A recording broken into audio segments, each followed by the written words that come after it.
So good morning or good afternoon or good evening, wherever you are watching our Vocations Cafe. Welcome to Vocations Cafe. I'm Father Jarek Pachocki, Vocation Director for the Oblate's Canadian province, OMI Conv.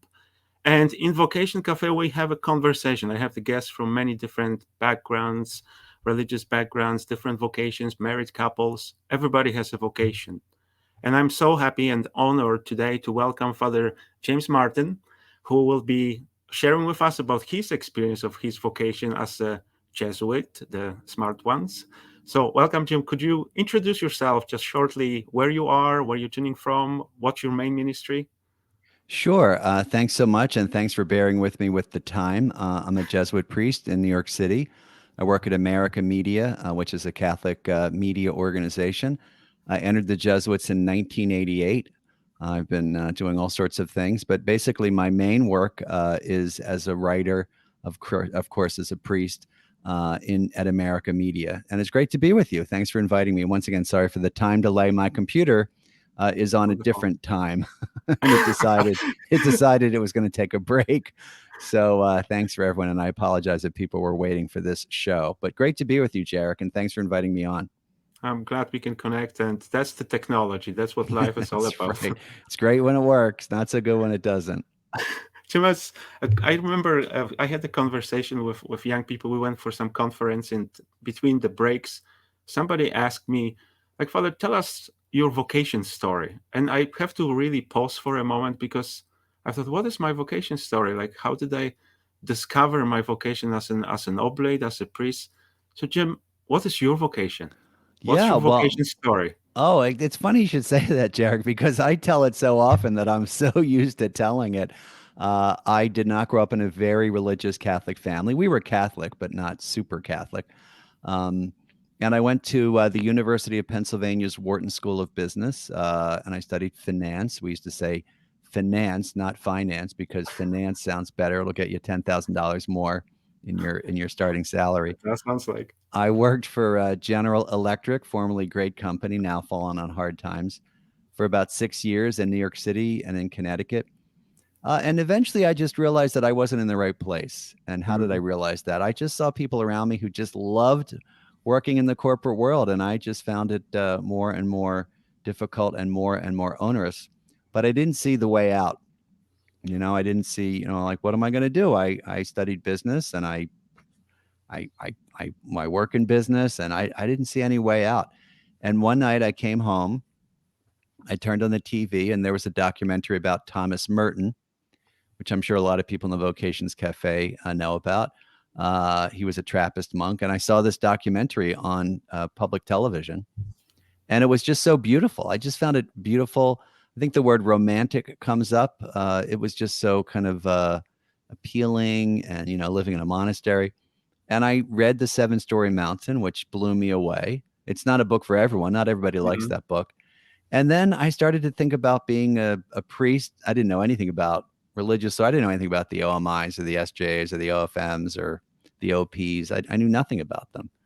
I actually remember, Jarek, you'll appreciate this story, going to a parish and seeing my home parish at the mm. time in Connecticut and seeing the initials behind people's names. And we had a Jesuit and a Benedictine and a Franciscan who would come and preach occasionally.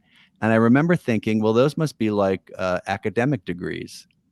And I guess, it's funny, like a lot of That's I right. think a lot of Catholics, they don't have any idea. And I thought, oh, well, you must go to like a Jesuit school or something. And then you get this SJ after your name and you get some degree. And Depending how well so you're doing. well, right, exactly. So, um, I asked my local parish priest, I think I'd like to be a priest. I knew nothing about religious orders, really. And he said, talk to the diocesan vocation office, and Mm. it was in Bridgeport, Connecticut.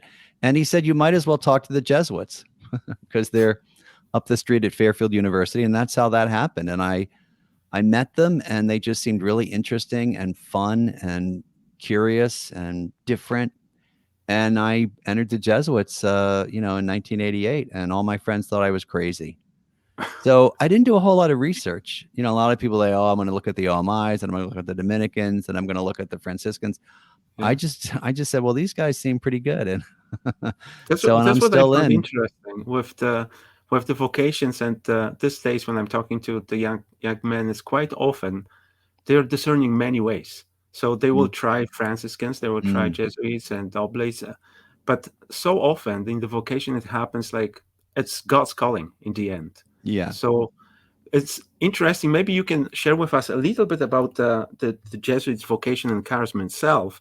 We had our founder, Saint Eugene de Mazenot, was actually influenced somehow by the Jesuits. Well, maybe not directly, but in some ways, he had a great mentor when he was a kid. They have become a refugee. They have to leave France and ended up in Venice. But Bartolo Zinelli, Don Bartolo Zinelli, was the priest who, at this point, the Jesuits were suspended, so they were just Mm, re-establishing after the French Revolution. mm-hmm, So first, what Saint Eugene was exposed to was that Ignatian spirituality. mm. So thank you for that. And he was thinking about joining the Jesuits, and but I'm glad that he pursued his own his own way as an It's good for the oblate. church, right? Mm-hmm. Absolutely. So how would you describe for us, like what is in the heart, what is the essence of Jesuits' charisma? Well, it's funny because sometimes it's hard to encapsulate these things, right? Hmm. You'd say, like, what is Jesus's message? And boy, there's so much you could talk about, and love and mercy and compassion of the poor. But I think, in the case of the Jesuits, it's actually fairly, I think, straightforward to say it is finding God in all things. That really is the Jesuit charism. Hmm. That means that God is to be found not simply in prayer and the sacraments and in church and theology and works of mercy, things like that, but really in everything. So family life, nature, work, current events, right? Hmm. So can you find God in all things? And at each moment, can you see God's hand in there? Can you see God inviting you to be deeper in a relationship with God in each moment of your day? So finding God in all things, of course, the Jesuits are we at the center of our life is our relationship with Jesus, of course, like many Christians. But it is a very intimate relationship with Jesus, the Eucharist, of course. But I do think that finding God in all things is a really accurate way of describing the Jesuit charism.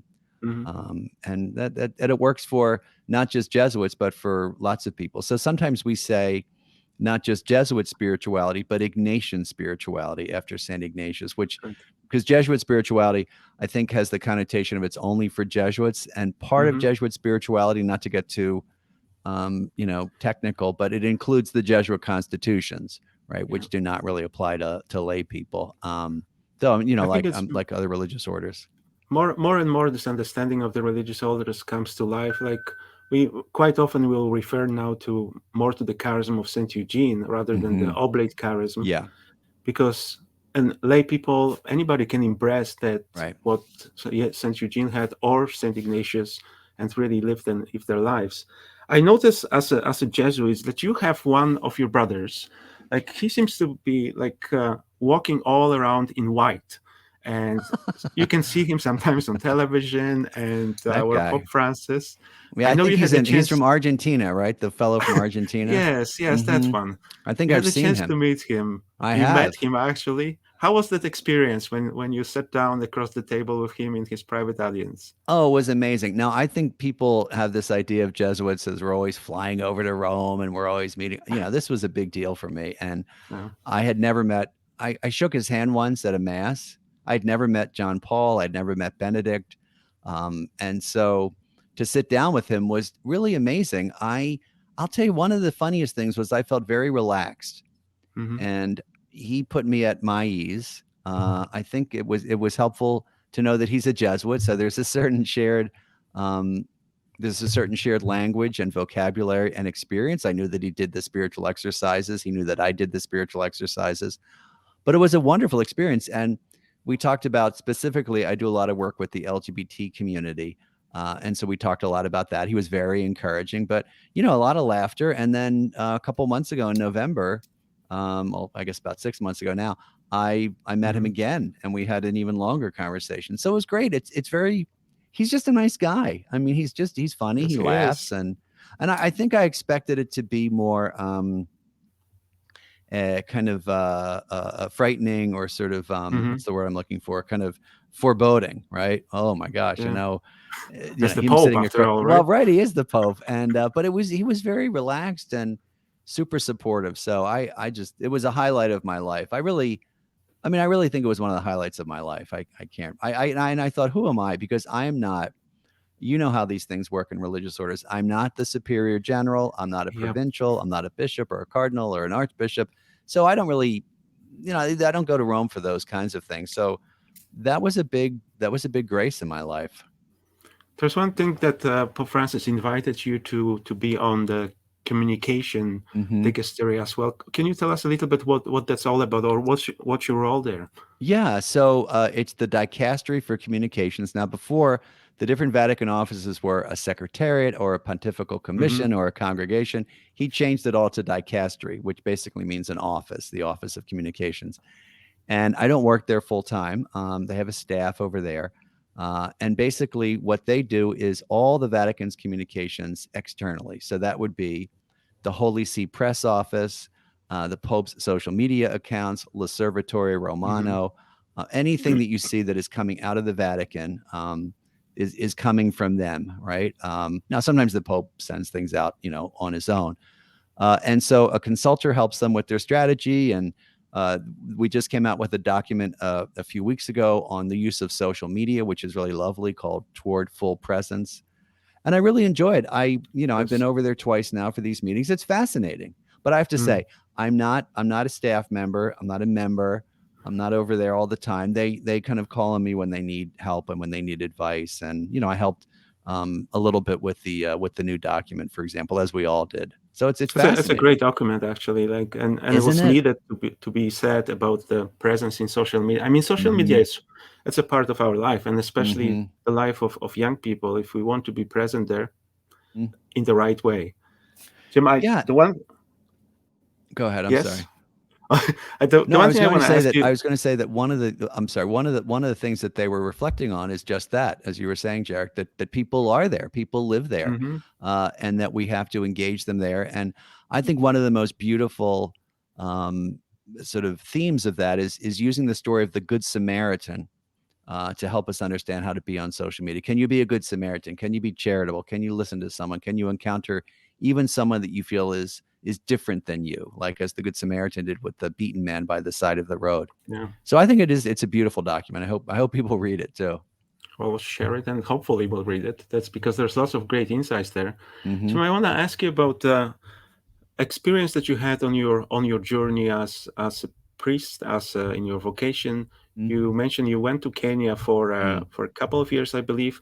We have our oblate province has the mission in Kenya, so we are kind of like responsible for not for providing priests, more like supporting the missions, because there's more and more Kenyans actually who are taking responsibilities there. Like, how was that experience for me? Completely different than being in the United States. Like, how was it? Oh, it was really life changing. We have a period in our formation called Regency. It's a very strange name. It comes from the idea that the teacher in the classroom, the magister, and Mm, during our Regency, it's between philosophy studies and theology studies. We work full time in a Jesuit ministry, and so most Jesuits will work in a school, a high school, a college. They might work in a parish. I was sent to because I offered to go to the Jesuit Refugee Service. But I didn't say I wanted to go to Africa. I said, wherever you want to send me. I thought I'd be in Latin America for some reason. This was 1990.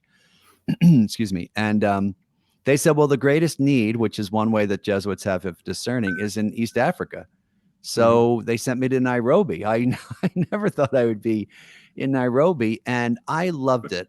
It was difficult, but we helped refugees from all over East Africa who had settled in Nairobi from all these different East African nations.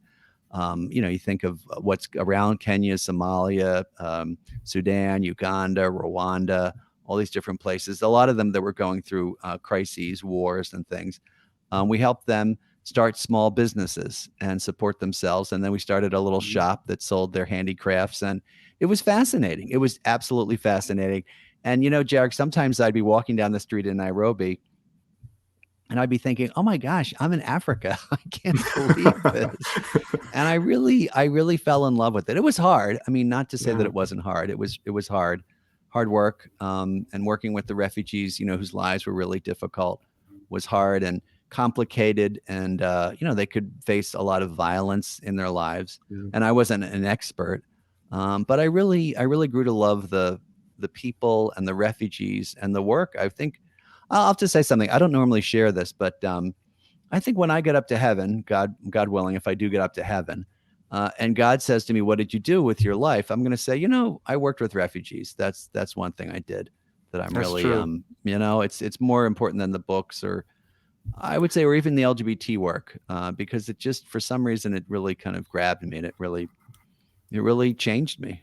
It's Absolutely. yeah. So it was a really We profound we had time. that conversation in Deadline this past weekend because the June the 1st came, and Hmm. we are so blessed in the Catholic schools here in Ontario that there's lots of support and inclusivity showed through the raising of the flag for June. Yeah. But as well, there's lots of backlash that is coming back. And one of my colleagues, Father Tony, who during the homily this weekend, like he said, like truly when you go to heaven, like what Jesus is going to ask you about raising the flag, or will be more asking you how many people did you fed the hungry and homeless, like the issues that we choose. Jim, I this know. as we have in conversation, I truly encourage to have a conversation. So we have a number of people who are watching us. Welcome to each one of you. There's an opportunity to post the questions and comments to engage in the conversation. And I think just going back a little bit to the communications that we chatted a little bit earlier, Denise Paul, and I think it's a very real question. Like social media can be very toxic, and I experienced that last week, Mm, raising the flag. You can I imagine. saw. Curious to know how you manage the toxic and vitriol on social media. Yeah, that's a great question, Denise Paul, and I thank you for asking it. It's something I've been thinking about a long time. So a lot of people on social media just are really really difficult, and that Hmm. document toward full presence talks about that. And I get a lot of hatred directed at me, mainly for the LGBT stuff. A couple things. Number one, the first thing is I think to recognize that not everyone can love you or like you or approve of you. So some people are just not going to like you. They're not going to love you. They're not going to approve of you. And they didn't like Hmm. Jesus, right? So he's our model in everything. In the rejection at Nazareth, which is a really important story for me, he is rejected by people. And I His remember own. praying with this, and I remember Jesus saying to me in my prayer, does everyone have to like you, right? I mean, if you're Hmm. sort of constrained by the fact that people have to like you, then you'll never say anything. That's the first thing. The second thing is to remember that if you're standing up for people on the margins, people are going to oppose you. I mean, they did that in Jesus's time as well. The third thing is to never give it back, to never give the hatred back or the vitriol back. You Hmm. can't. It's just not Christian. And then I think also to sort of be detached from some of it. I mean, I posted something today that it's gotten all sorts of hateful things. It was about Pride Month, right? Catholics and Hmm. Pride. And some of the things I need to be detached from. I can't kind of go down this rabbit hole of trying to answer every critic. So it's a little good Jesuit detachment. It's remembering that even Jesus got attacked. Hmm. And then also the other thing is to not kind of let it in. Here's the example I sometimes use. Let's say you're walking down the street, Jarek, and someone yells out, "Jarek's a murderer," and then points to you. Now you may turn your head, and because you'll hear your name, but you're not going to go back and say, "Oh my gosh, am I a murderer?" Because you're not a murderer, Yeah. right? And so do you really need to let a lot of that false stuff in? But it can take its toll because of just the volume of it. And then finally, I think people need to have a little bit of a social media fast from time to time. You need to kind It's of true. log off and just take a break and talk to a friend. I'll tell you a funny Very story. true. It helps me, and I know you're on social media a lot, Jarek, but I have a lot of friends who are not, and Hmm. sometimes that's really helpful because I'll call a friend and I'll say, "Oh, I'm so frustrated because so and so said this on social media," and they'll say, "Who?" You know, so they're like, yeah, I'm not even, I don't know what is What you talk Instagram about? and what are you talking about? What magazine is that? So it does put things in perspective, Oh, you know? absolutely, absolutely. The one thing I've noticed, what you mentioned earlier, like walking with the people on the margins, and in our oblate spirituality and the charism, we are called to walk with the people on the margins where the church doesn't reach enough. And somebody mentioned to me, and I said, like, we realize that if you are standing up for the marginalized, you will find yourself among them, Mm, being marginalized as well. mm. And a number of people just commented the best place to be. That's exactly where we are being called to be. Well, and this is where Jesus asks us to be. Jesus asks us to be with the people on the margins. And one of my favorite stories, Jarek, is the story of Zacchaeus. And in the story of Zacchaeus, we all know the story where the tax Mm-hmm. collector from Jericho, he's short in stature, he climbs the tree, and Jesus reaches out to him. Now, at the time, tax collectors would have been really hated because they were seen as colluding with the Romans and skimming money off the top. And when Jesus calls out to him, I must dine at your house tonight, the line is, all who saw this began to grumble. Yeah. All who saw this began to grumble. And this is in Jesus's time. I always laugh and I think, Jesus is in front of these people. They're still mad at him. They don't like extending mercy to people on the margins. And so why should we be surprised? This is the other question to Denise Paul. Mm-hmm. Why should we be surprised? It happened in Jesus's time, so part of it's also understanding that grumbling is always going to happen. And what Yeah. does Jesus do? He still continues to stand with Zacchaeus, and Zacchaeus stands his ground. So that's a really important line for me. All who saw it began to grumble. That happens. Just continuing on that question, that welcome, Father Johnny, watching us. Is my colleague, we're working together in St. Patrick here in Hamilton. Why do you think there is such a toxic behavior towards those issues? That's a great question, Tony. And thanks for all your great work. A couple of reasons. The first reason is I think people generally don't know LGBT people, and so they are Mm-hmm. other. They're other. They are different, and there's always the human tendency to want to sort of scapegoat people. Second, I think that people sincerely believe that if they reach out to LGBT people, they are somehow wanting to change Catholic Church teaching. But I always remind people that I'm not challenging any church teaching, and Catholic Church teaching is Jesus, reaching out to people on Mm-hmm. the margins. Um, you say, well, what about people who are sinful? Well, what about everybody who is sinful, right? Exactly. Everyone is sinful. And I often use the example of, I use the example of married couples. So married couples in the United States, 80% of Catholic married couples have no trouble with using birth control. Okay, that's the poll. Now, no one says, why are you talking to those sinful people? Mm-hmm. Because we know them. We trust their consciences. We know that they know church teaching, and we know them. And so one of the things that's important is to kind of get to know these people, to understand them as, fully human with consciences. The other thing that we have to say is, why is there such a response? There really just is a tremendous amount of homophobia. There's a lot of homophobia. There's a It's lot of real. hatred.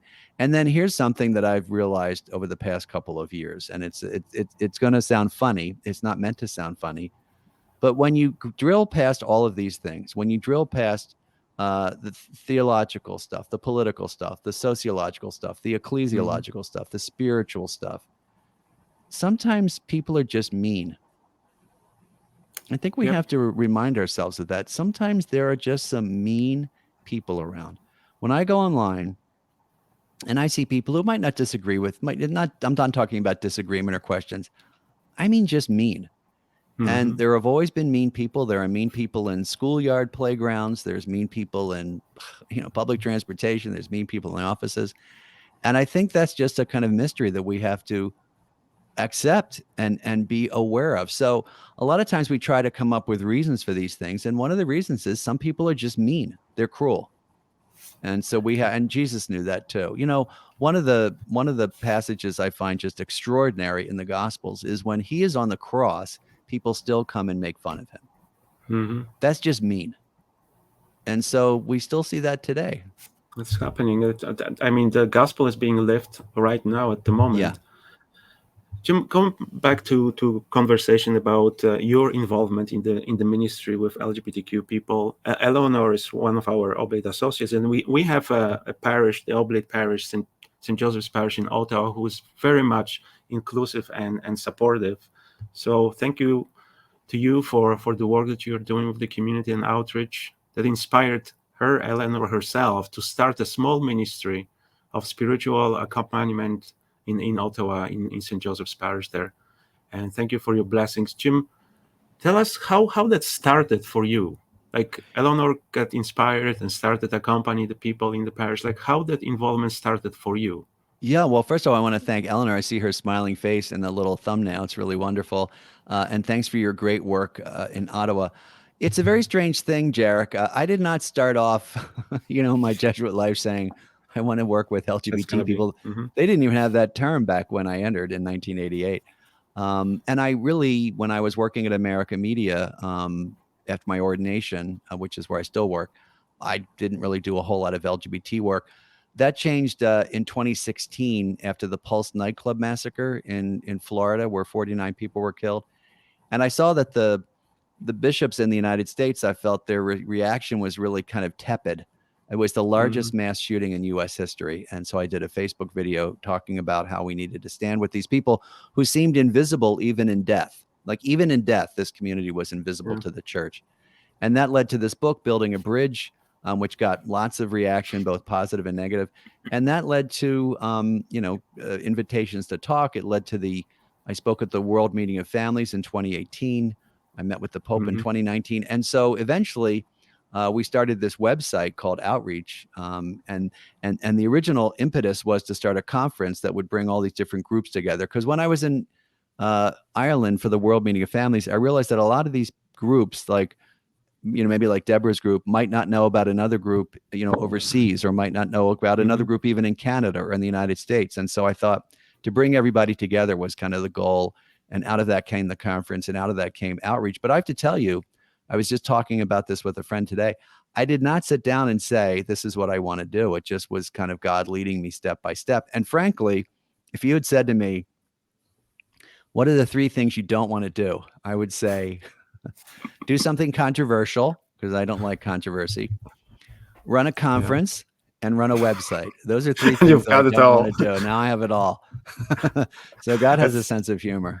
well, absolutely. God really has a sense of humor. Mm-hmm. The ways that He's calling us to the ministry, and the one of the important issues we have, and it's about the presence in the schools and for the young Mm-hmm. people who are in the moments of development. And Mm-hmm. the one very hurtful experience I seen on June the 1st, especially when we raised the flags at the school, like there was lots of protests and uh, against it. There's one organization who is Campaign Life, calling themselves Campaign Yeah. Life Coalition, which has nothing to do about life. Mm. But they were prouding themselves how many kids didn't show up in the school. They were scaring the kids to go to school. Mm. And for young people to hear that kind of message, it's hurtful. It's very challenging, and thank God we have lots of support in the school as well. Here's the few words from the chaplain from our Cathedral High School here in our area. Like, thank you first of all for your ministry, especially to the youth. Could you perhaps highlight where you see signs of hope in our church, of greater inclusion within the walls of our church? Yeah, thanks, Susan. And I think that's really important, because I think the pushback to Pride Month is really getting stronger in the Mm-hmm. past year or so. And it is almost as if people decided, okay, here are the people we're going to hate now, right? We're just Yeah. gonna we're gonna hate these people now. But there are lots of signs of progress. The first sign I can sum up in two words, and those words are Pope and Francis. So Pope Francis is the first pope ever to use the word gay. He has appointed an openly gay man to a papal commission, Juan Carlos Cruz. He meets regularly with transgender people. He has said, parents should never kick their kids out if they're gay. I mean, he's really been very open. He's met with me. He's written Mm-hmm. lots of letters to people who work with LGBT people. I think he's been really wonderful for the LGBTQ community. And now, not perfect, of course, but he's also appointed cardinals and archbishops and bishops who are much more LGBTQ friendly.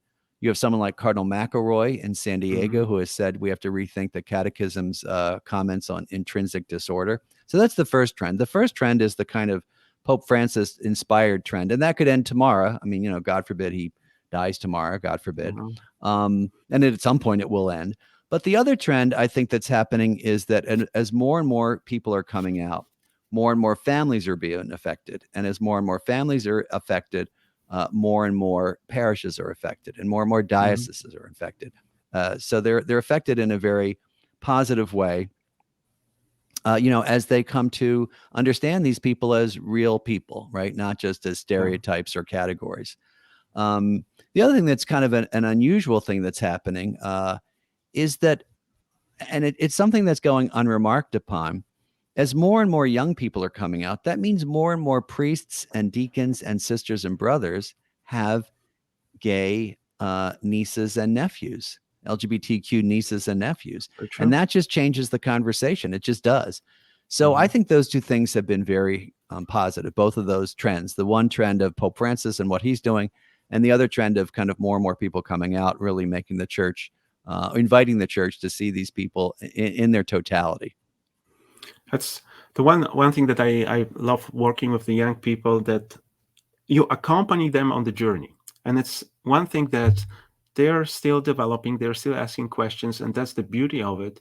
And I posted that a number of times because I was struck by Ted Lasso. I don't know if you are a fan of Ted I Lasso or we you know not. I don't we don't get I'd love to watch it, but we don't get it on our cable provider. I know Uh, everyone thinks it's so great. I'd love to it's watch it. on Apple TV, but Yeah, we don't get it's Apple TV, unfortunately.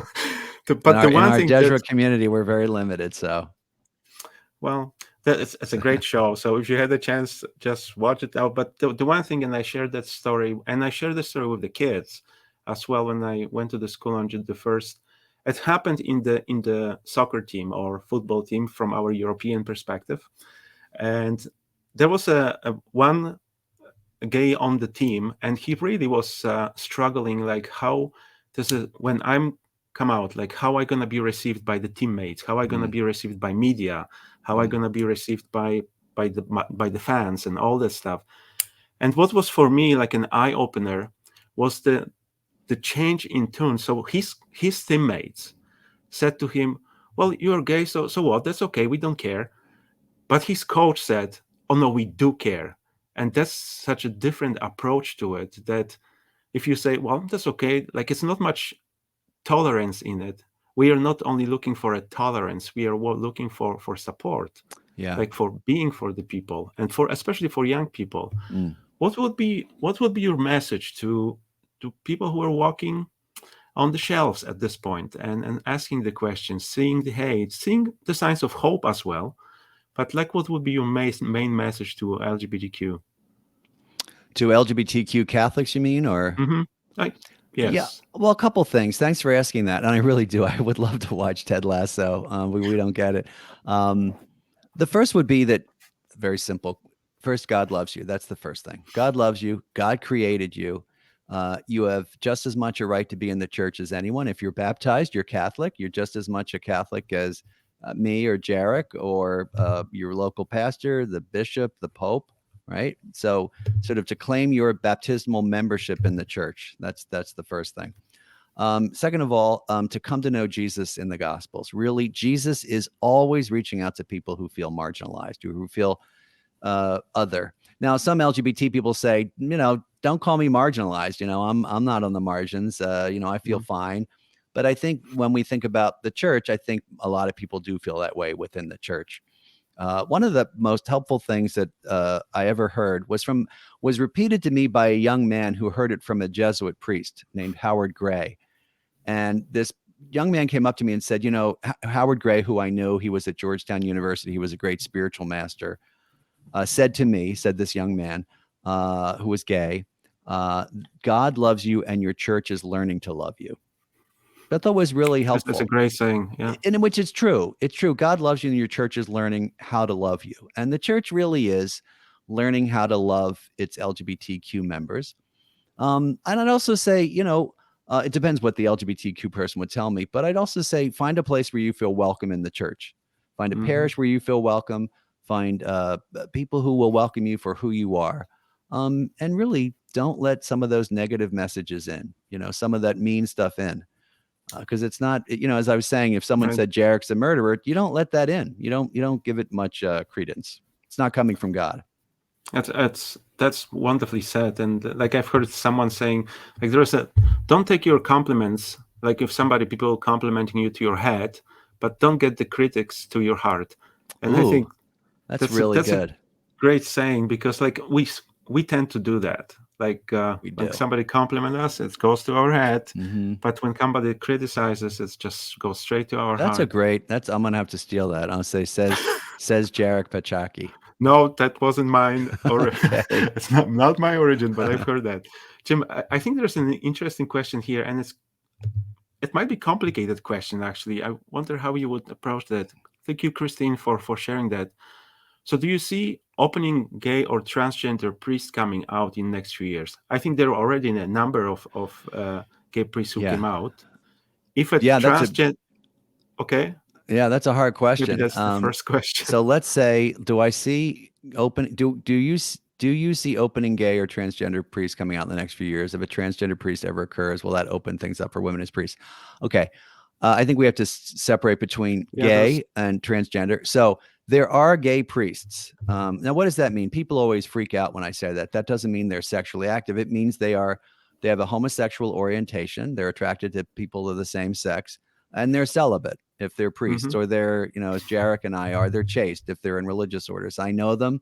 I know lesbian nuns. Again, that doesn't mean they're active. It just means they're built that way. They live vows of chastity. The priests live vows of celibacy. They've always been around. They have been some of my spiritual directors and teachers and very holy people. Okay. And just like there are straight holy people in religious orders and in the priesthood.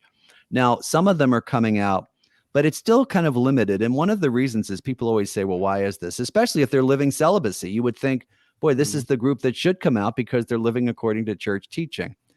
Well, one reason is that bishops and religious superiors, I think, are very cautious about that, and they don't want these men and women to be targeted, right? Sometimes Mhm. they think, well, you don't want to raise this up because people don't have they don't have a right to know about someone's sexuality, or what does it matter? But there are a lot of priests and religious men and women who do want to come out and who aren't allowed to by their religious superiors. They take vows of obedience. But there are a few that have come out. Father Brian Massengale, Father Greg Grayton. We're having a panel at our outreach conference on this. So Mhm. it's starting to happen. So I do see that happening probably slowly over the next couple of years, maybe decades. Transgender priests, I think this is really kind of the leading edge. And priesthood is reserved for men, right?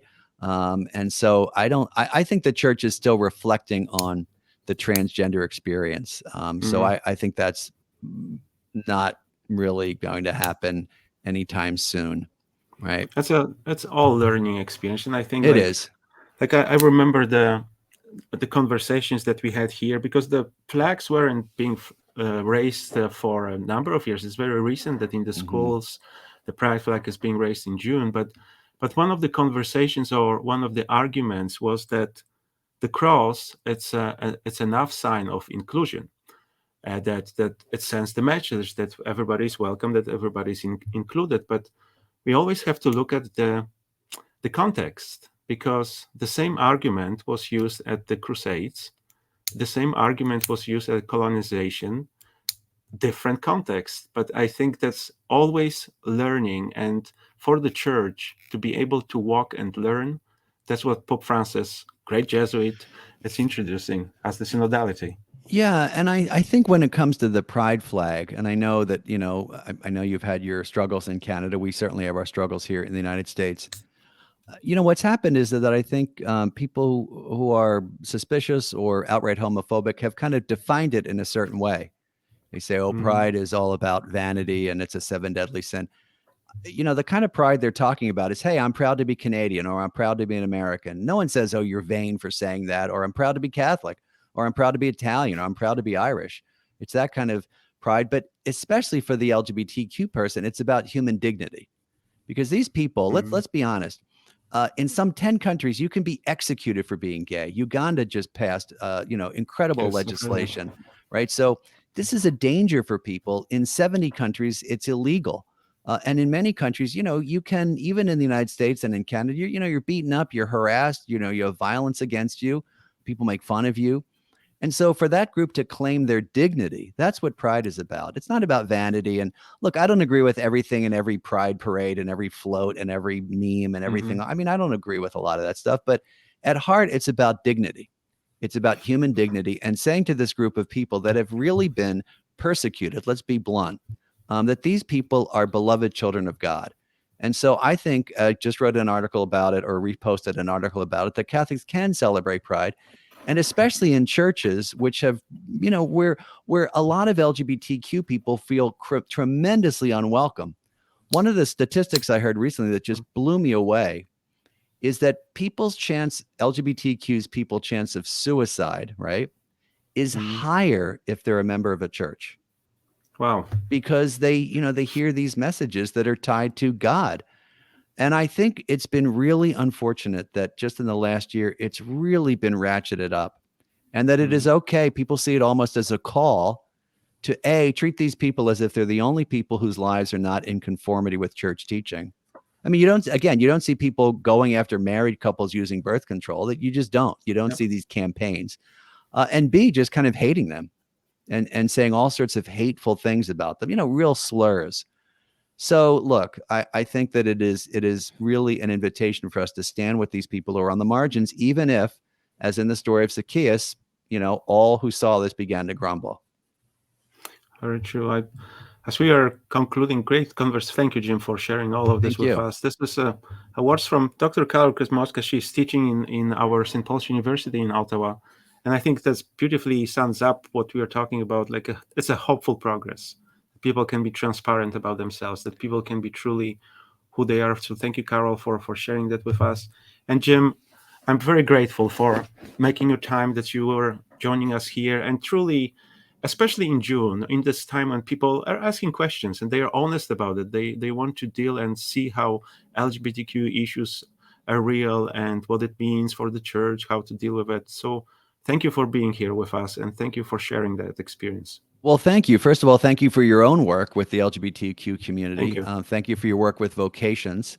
And I think those two things go hand in hand. We all have a vocation to be the person God calls us to be, and to recognize that each of us has a vocation to be holy, to be a beloved child of God. So thanks for all your great work, and a pleasure to be with you. Thank you. I truly encourage everyone to pick up your book, Building a Bridge, which is really insightful, but as well, there's a movie that I think it came up a couple of years ago that was filmed. It did. It's called Building a Bridge. It talks a lot about this ministry. It was executive produced by Martin Scorsese. That's available everywhere, YouTube, Google, all sorts of places. But I also want to say, if you don't mind, the outreach.faith website, particularly for people who work in parishes and schools, it has a lot of resources. If you go on our website, outreach.faith, and go under resources, you can look under parishes, schools, transgender issues, Pope Francis, that we really have brought together lots of resources. But by the way, for your Canadian viewers, both in English and in French, we have quite a few articles en français. So I'm happy to have that. That's very helpful. Well, thank you for that, and certainly will share. I check out already the outreach website, and there is lots of resources that. But thank you so much, and blessings on your ministry. And we will conclude with a little advertisement for the movie that I truly encourage everyone to watch. Thank you, Jim. Thanks, Jarek. Last year, when I was getting all that pushback online, everybody was calling me a pansy. I made sure to plant a lot of pansies up here. And they grew really well. I want to talk about a bridge between the institutional church and the LGBT Catholic community. Now, some Catholics object to this, just putting it mildly. One US bishop has criticized you very strongly, saying you're part of an LGBT lobby within the church. It's amazing the number of people who want to argue with Jesus on Twitter, even if you quote him. Holy Mary, Mother of God, pray for us sinners now and at the hour of our death. We believe homosexual activity is immoral. I don't know what the cross is if you're Father Martin and the whole gay thing. Where's the suffering? Where's the sacrifice? One time I was at Mass and I started having a panic attack. It just felt so unaccepting. People want to be angry that someone is gay. It doesn't make any sense. Why are issues of sexuality such a flashpoint for contention? In terms of controversial topics, this would probably be the most controversial. My brothers and sisters, never underestimate the pain that LGBT people have experienced at the hands of our own church. This is all part of the great gaying of the church. Hail Mary, full of grace, the Lord is with thee. Blessed art thou. The Catholic Church really should have done so much more. This is civil war. Catholic, gay civil war for the soul of the church. I always want to be close to Jesus. That's why I'm doing all this.